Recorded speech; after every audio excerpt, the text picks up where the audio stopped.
Jude's holy part after this was what we wanted to use today. The Zambian colors, the bright lights, and reminded me we were just celebrating the Adopted Sunday, and today we should be rejoicing in Jude's life.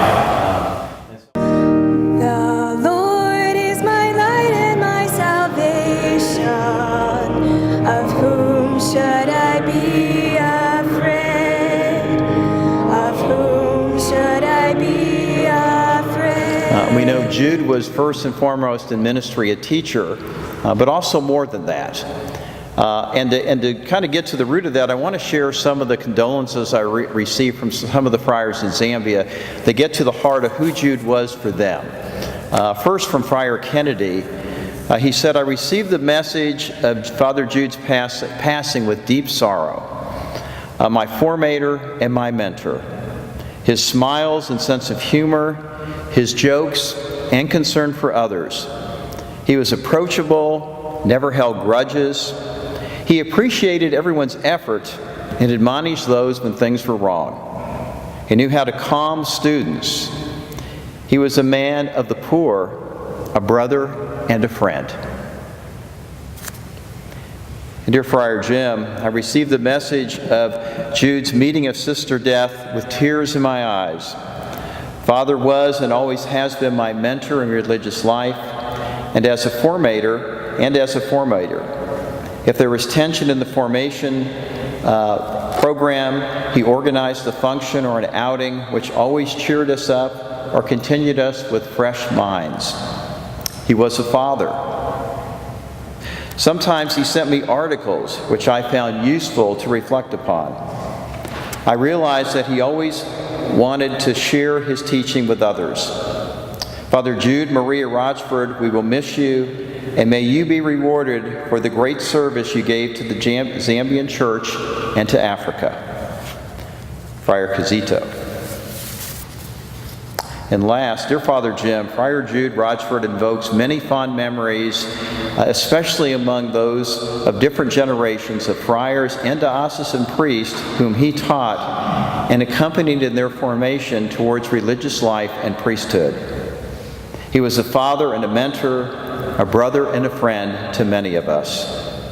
I join the friars, family, and friends in prayers of thanksgiving and of praise to God for the wonderful gift of Friar Jude and his missionary spirit. Friar and Bishop Patrick Chisonga.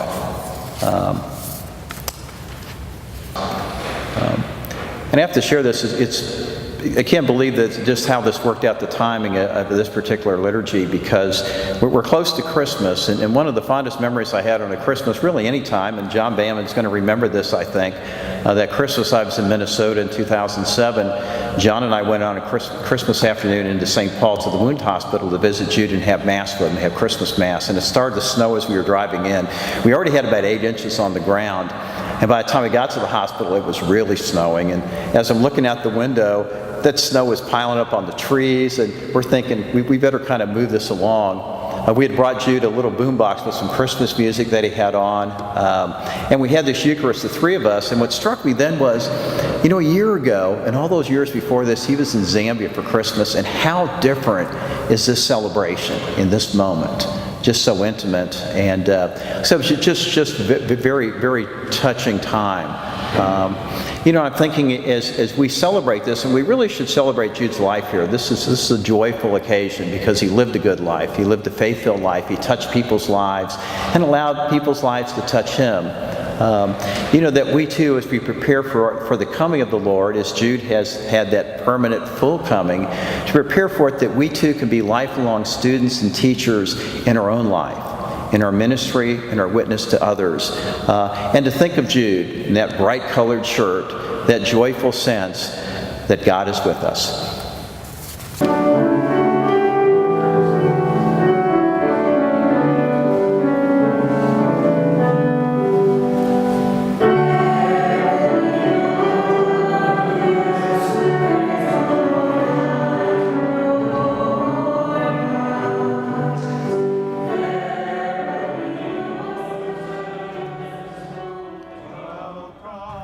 May the Lord bless you and keep you.